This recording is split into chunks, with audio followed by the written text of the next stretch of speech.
ነበር ፕሬዝዳንት ግዚያው ምሕዳር ትግራይ ጀነራል ታደሰ ወረደ አብ ታሕቲ ቀይዲ ምእታዎም ተገሊጹ። ትግራዮች ጥያቄ ያሏቸው በተለይ የኦሮሞዎችና አማሮች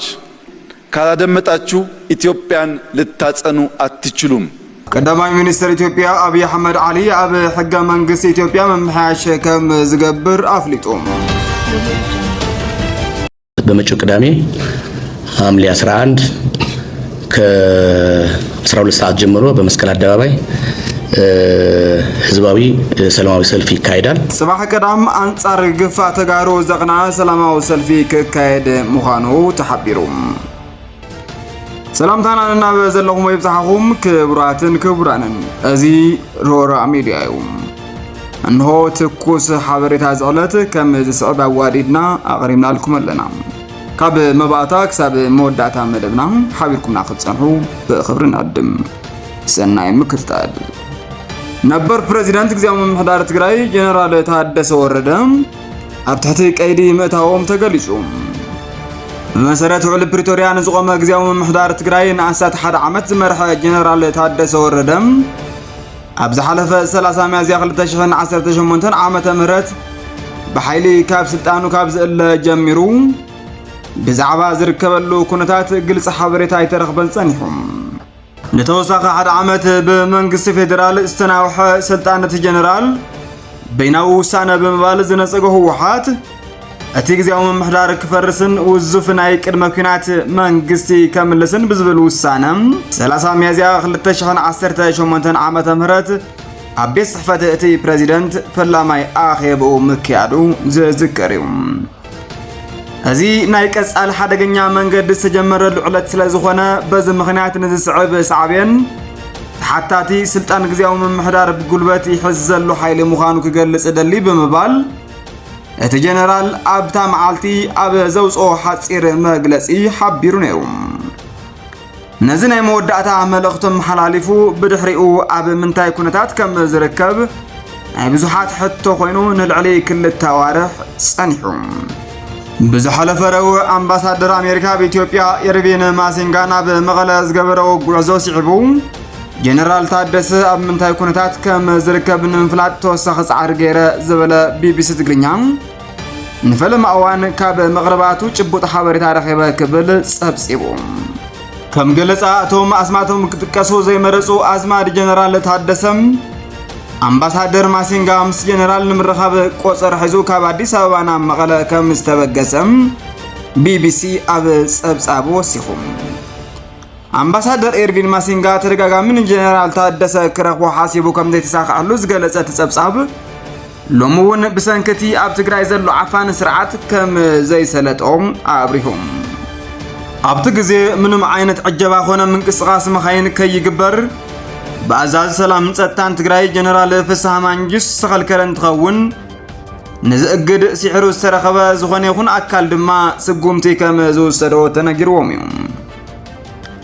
እነዚ ሰምዐ ጀነራል ታደሰ ወረደ ዋላ እኳ በዓለይ መኪና ገኒሐ ክኸይድ የኢሉ ተበጊሱ እንተነበረ በአዛዚ ሓለዋ ቪአይፒ ጽዕንቶ ከም ዝተገበረሉ ተገሊጹ። እቶም ቢቢሲ ኣዘራሪበዮም ዝበሎም ኣባላት ስድራት ጀነራል ካብቲ ማል ጀሚሩ ኣብ ኢደ ዙር ቀይደ ውዒሉ መኪኑን ዓጀብቱን ተመንጢሉ ከም ዝበሉ ጸብጺቦም። አምባሳደር ኤርቪን ማሲንጋ ጀነራል ታደሰ ወረደ ክረኽቦ ሓሳብ እኳ እንተነበሮም ብስልክ ጥራሕ ንኣስታት 20 ደቃይቕ ኣውጊዑ ከም ዝተመለሰ ተገሊጹ። ቀዳማይ ሚኒስትር አብይ አህመድ አሊ ኣብ ሕገ መንግስት ኢትዮጵያ መምሐያሽ ከም ዝገብር ኣፍሊጡ። ቀዳማይ ሚኒስትር ኢትዮጵያ ዶክተር አብይ አህመድ ኢትዮጵያ ናብ ቀይሕ ባሕሪ ዝነበራ ቀጥታዊ ተበጻሕነት ዝተቋረጸሉ መንገዲ መልኪቱ ኣብ ዝሃቦ ርእይቶም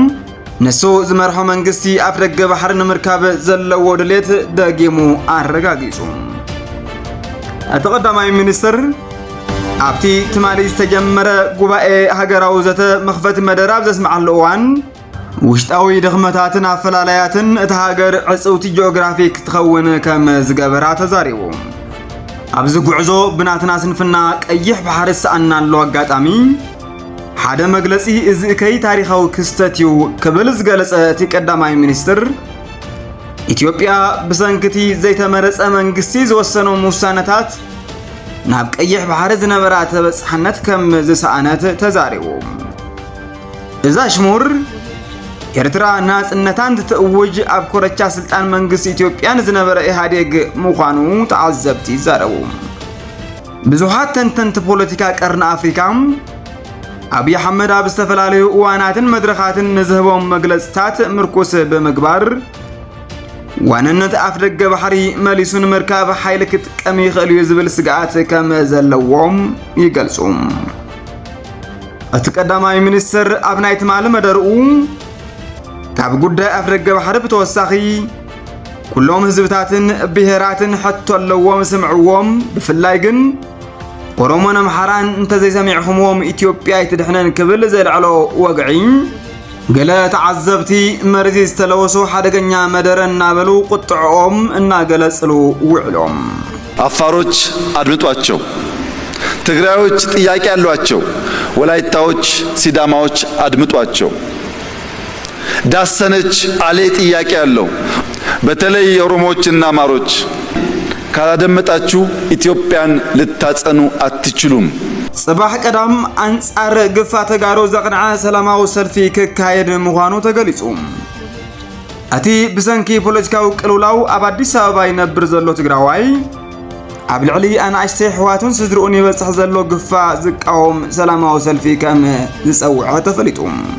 እዚ ጽባህ ኣብ ርእሰ ከተማ ኢትዮጵያ አዲስ አበባ ክግበር ተወጢኑ ዘሎ ሰላማዊ ሰልፊ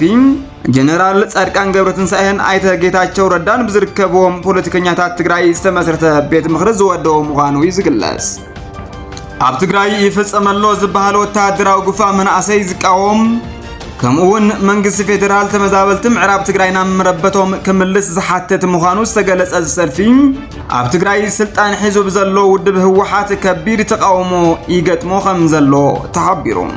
ውድብ ህወሓት ነቲ ሰልፊ ኣብ ዝቃወም መግለጺኡ አንጻር ብሄራዊ ረብሓን ፍትሓዊ ቃልስን ህዝብ ትግራይ ዘቕንዐ እዩ በመባል ተቃዊምዎሎ ነቲ ሰልፊ የዳሉ ዘሎ ኣካል ኣብ ዝሓለፈ ወርሒ ግንቦት ቤት ምኽሪ ሰላምን ለውጥን ብዝብል ዝተመስረተ ኮይኑ ኣብ ትግራይ ለውጢ ክልላዊ መንግስትን ምምጻእ ከም ዝሰርሕን መስራሓት ስግግር ንምምቻው ከም ዝንቀሳቐስን ይገልጽ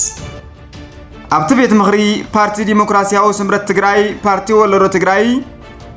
ዓርና ንዲሞክራሲያውን ሉዓላውነትን ከምኡውን ፓርቲ ሰብዓ እንደርታን ካልኦትን ኣካል ናይቲ ውዳበ ምዃኖም ተገሊጹ ህወሓት ሎሚ ኣብ ዝሃቦ መግለጺ እቲ ተላእኽትን ደገፍትን መንግስቲ ብልጽግና ብዝበሎም ተጋሩ ይካየድ ዘሎ ሰላማዊ ሰልፊ አንጻር ረብሓን ፍትሓዊ ቃልስን ህዝቢ ትግራይ ዝተሃቀነን በትርጉሙ ድማ ናብ ትግራይ በጀት መድሓኒት ነዳዲ ከይልኣኽ ኢሉውን ህዝቢ ትግራይ ሰሪሑ ዝዓቆሮ ገንዘብ ከይጥቀም ዝገብር ምዃኑ ነቂፉ ክቡራትን ፍትዋትን ተኸታተልትና ንሎሚ ዘዳለናልኩም ትኩስ ሓበሬታ ዝዕለት እቲ ክትከታተልዎ ጽናዕኹም ይመስል ነይሩ ንምክትታልኩም ካብ ልብና መስግን መደባትና በቀጻልነት ቀልጢፎም ክበጽሑኹም ላይክ ሼር ሰብስክራይብ በመግባር ቤተሰብ ኩኑ ሰላም